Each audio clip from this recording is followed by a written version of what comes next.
him look bad on live television? What you're about to hear is the explosive exchange that had viewers picking sides and left everyone asking the same question: who was really out of line here? Before we dive into this incredible story, make sure to hit that subscribe button and drop a comment below telling me which side you think was right, because this one is going to divide people. Trust me. You're going to want to see how this plays out. It was supposed to be just another promotional appearance. Samuel L. Jackson had a new film coming out, and his publicist had scheduled the usual rounds of morning show interviews. Good Morning America was first on the list, and Jackson arrived at the studio that morning in his typical professional manner, greeting the crew with his characteristic warmth and preparing for what should have been a straightforward conversation about his latest project. But from the moment he sat down across from Michael Strahan, something felt different. There was a tension in the air that Jackson couldn't quite place. Strahan's usual television smile seemed forced, and his handshake lingered just a moment too long, like he was sizing up his guest. "Samuel L. Jackson, welcome back to Good Morning America," Strahan began, his voice carrying that familiar television enthusiasm. But Jackson caught something else underneath it, a slight edge that made him straighten in his chair. "Good to be here, Michael," Jackson replied, settling back and crossing his legs. He'd done thousands of these interviews over the years, and he knew how to read a room. Something was already off. "So let's talk about your new film," Strahan continued, glancing down at his notes. "But first, I think our viewers would be interested to know about some of the comments you made recently about the industry. You've been pretty vocal about certain issues." Jackson's eyebrows raised slightly. This wasn't the direction he'd expected the interview to take. His publicist had specifically outlined the talking points with the producers, all centered around the film, the cast, the director's vision. This felt like a departure from the agreed-upon script. "Well, Michael, I've always been honest about my experiences in this business," Jackson said carefully. "I think it's important to speak truthfully about the challenges we face as performers and as people." Right, Strahan nodded, but his expression suggested he wasn't entirely satisfied with that response. "But some people might say that when you're as successful as you are, when you've had the career you've had, maybe it's time to, focus on the positive instead of always bringing up the negative aspects." The question hung in the air like a challenge. Jackson felt his jaw tighten slightly, but kept his composure. He'd faced tougher crowds than this, and he wasn't about to let a morning show host rattle him. "I'm sorry. Are you suggesting that speaking honestly about important issues is somehow inappropriate?" Jackson's voice remained level, but anyone who knew him could hear the slight shift in tone. "Because I was under the impression that this was supposed to be about my film, not my personal philosophy on social commentary." Strahan leaned forward in his chair, his smile never wavering but his eyes growing sharper. "Hey, I'm just saying what some people out there are thinking. You've built this reputation as someone who doesn't hold back, but sometimes viewers wonder if maybe you're being a little too, how should I put this, aggressive in your approach to certain topics." "Aggressive?" Jackson repeated the word slowly, and anyone watching could see his demeanor changing. The easygoing movie star persona was giving way to something more intense. "That's an interesting choice of words, Michael. Would you use that same word to describe other actors who speak their minds? Or is that a special term you reserve for certain people?" The live studio audience was beginning to sense the tension. What had started as a routine celebrity interview was quickly becoming something else entirely. Strahan, rather than backing down or steering the conversation back to safer territory, seemed to be doubling down on his confrontational approach. "Look, I'm not trying to put words in your mouth or anything," Strahan said, holding up his hands in a gesture that was meant to appear conciliatory but came across as condescending. "I'm just wondering if you ever think about how your comments might come across to regular people, everyday Americans who just want to be entertained when they go to the movies." Jackson's response came without hesitation, and his voice carried the kind of authority that had made him one of the most commanding presences in Hollywood. "Michael, let me ask you something. Do you think the people watching this show right now are incapable of handling honest conversations about real issues? Do you think they're too simple to understand that an actor can both entertain them and have opinions about the world around them?" The question caught Strahan off guard. He hadn't expected Jackson to turn the tables so directly, and for a moment, His television-ready composure slipped. "That's not what I'm saying at all." "Then what exactly are you saying?" Jackson pressed, leaning forward now. "Because from where I'm sitting, it sounds like you're suggesting I should keep my mouth shut about things that matter to me and just smile and wave and talk about how great everything is. Is that the kind of interview you want to conduct here?" "I just think," Strahan began, but Jackson wasn't finished. "No, let me finish," Jackson said, his voice rising just slightly but carrying tremendous weight. "I've been doing this for over 30 years. I've worked with some of the greatest directors in the business. I've been part of films that have moved people, challenged people, entertained people. And in all that time, I've never once apologized for having opinions or for speaking my mind. So if that makes me aggressive in your book, then I guess we have very different definitions of that word." The studio had grown quiet. The producers behind the cameras were frantically trying to figure out how to handle what was quickly becoming a live television disaster. But neither Jackson nor Strahan seemed willing to back down. "Look, Sam," Strahan said, and the casual use of the shortened name was clearly intended to diminish Jackson's stature. "I respect your career. I really do. But sometimes I think you forget that not everyone sees the world the way you do. Sometimes people just want to hear about the movie without all the extra commentary." Jackson's eyes narrowed. "Sam? We're on Sam terms now? That's interesting. And let me get this straight. You think people are too fragile to handle a conversation that goes beyond surface-level promotion? You think your viewers are that shallow?" "I think my viewers appreciate honesty," Strahan shot back. "And honestly, sometimes it feels like you're more interested in making points than in connecting with people." "Making points?" Jackson's voice carried a dangerous quiet now. "Michael, every film I make, every role I take, every interview I give, is about connecting with people. The difference is, I don't treat people like they're children who can't handle complex thoughts.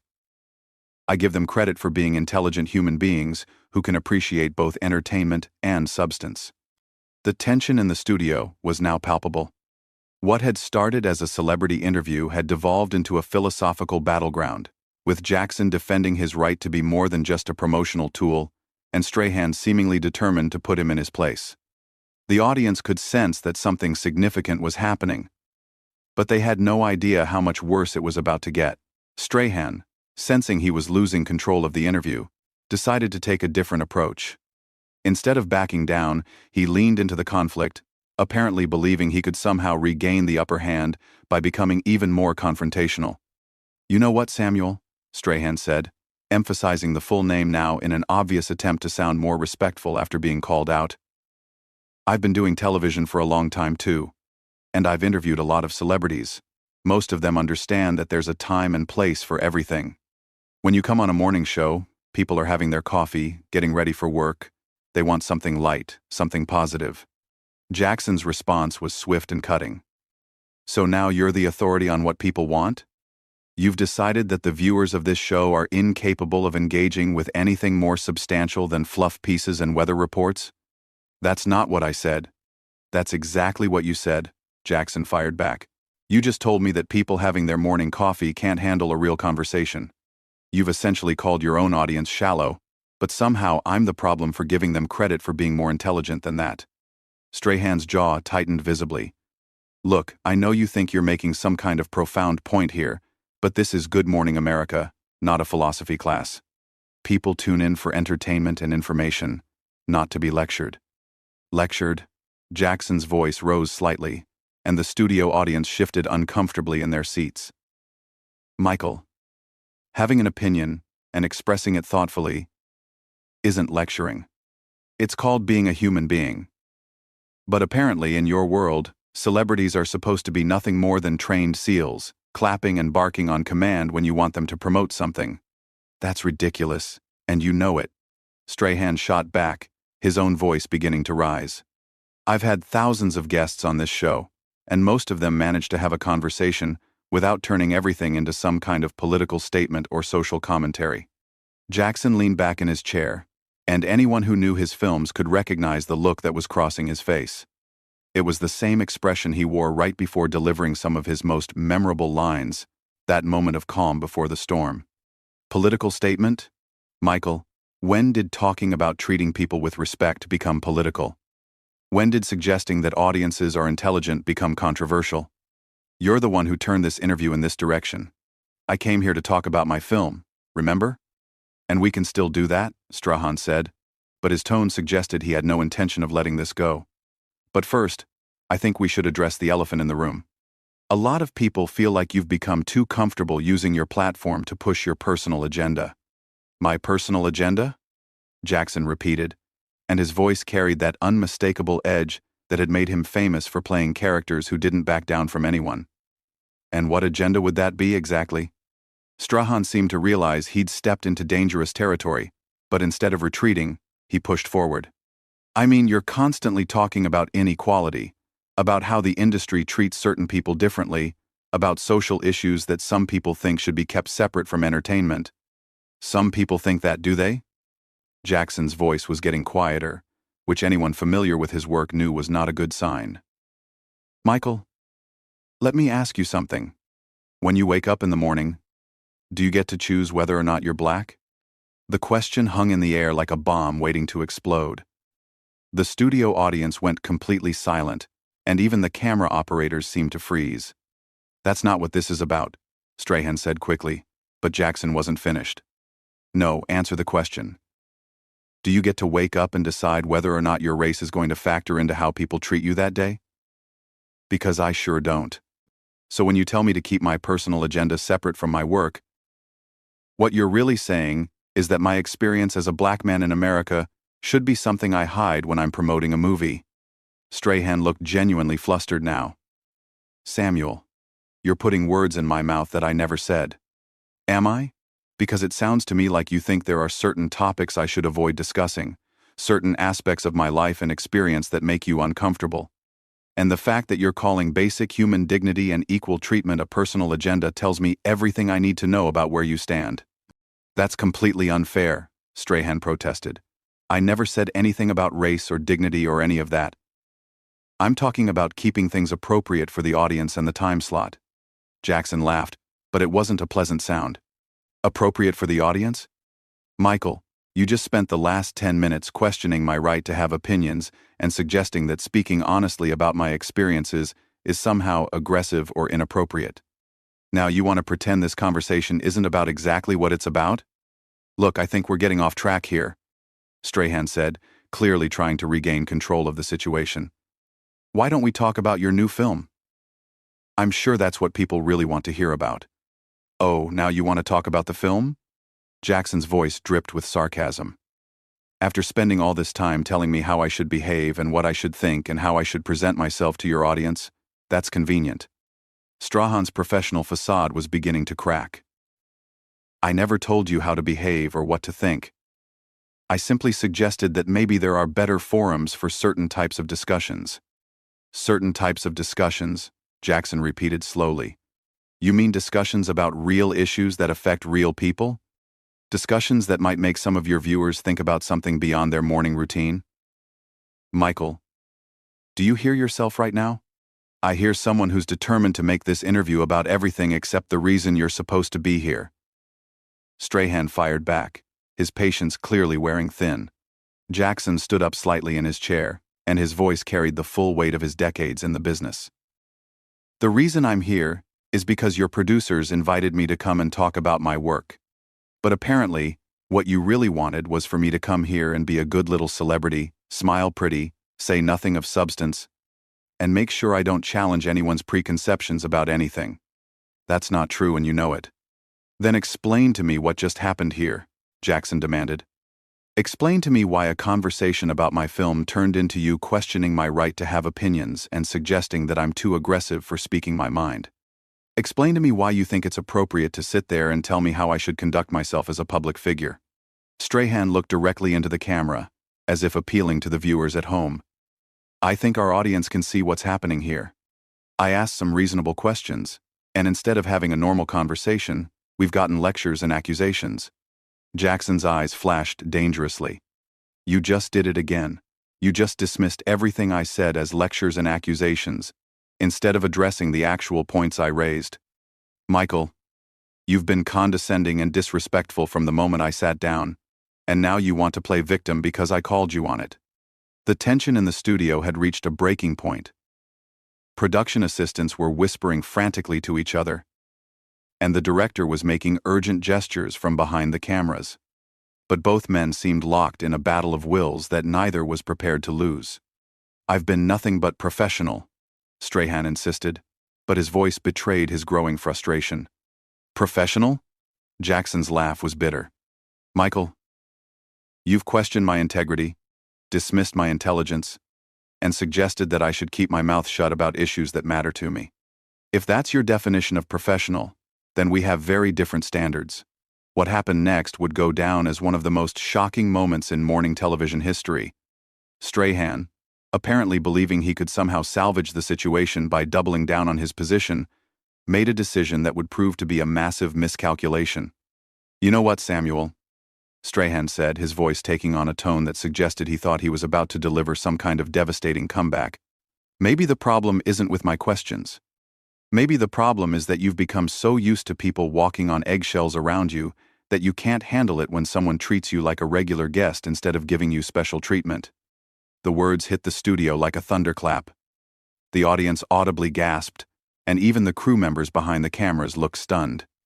Jackson's face went completely still, and for a moment, the silence was deafening. "Special treatment," Jackson repeated, his voice deadly quiet. "Michael, did you just suggest that expecting basic respect and professionalism is asking for special treatment?" Strahan seemed to realize he'd crossed a line, but instead of backing down, he pressed forward with what would prove to be career-damaging stubbornness. "I'm just saying that every guest who comes on this show gets the same treatment. I ask tough questions, I challenge people. That's what good interviewers do." "Tough questions?"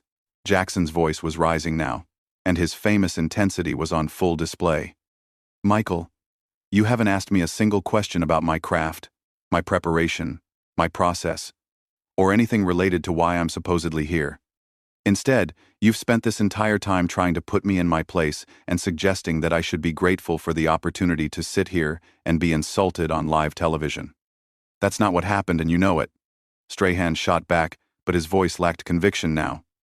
Jackson stood up from his chair, and the movement was so sudden and decisive that several audience members actually leaned back in their seats.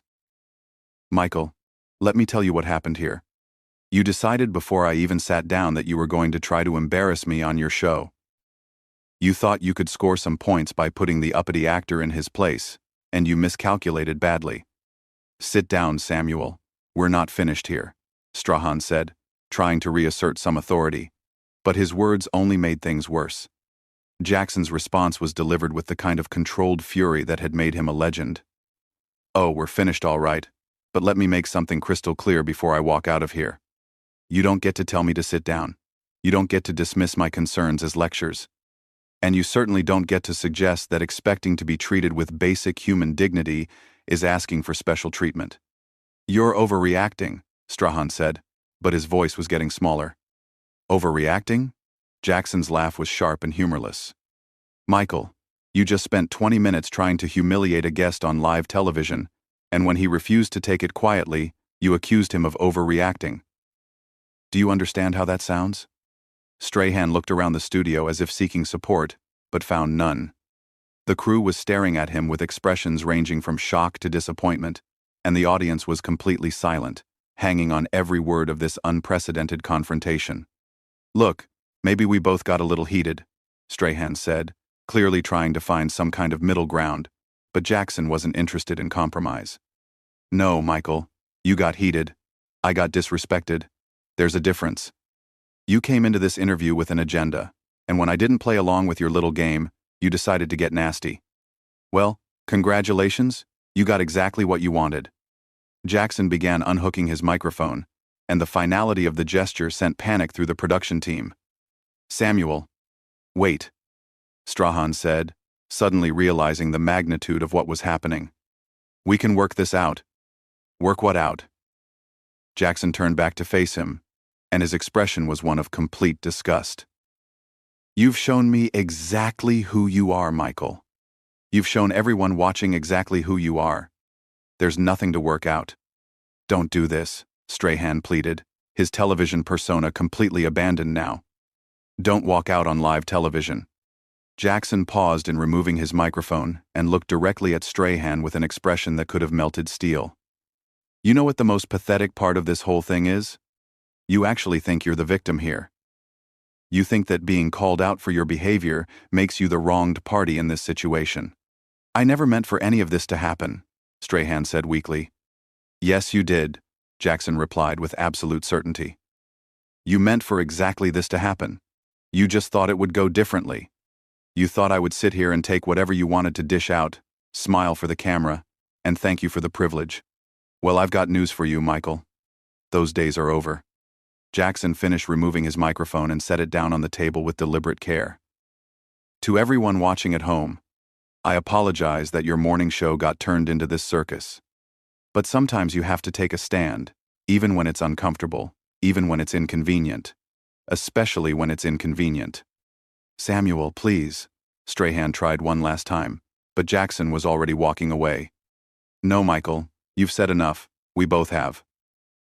Jackson stopped at the edge of the set and turned back one final time. And just so we're clear, this isn't about being difficult or demanding special treatment.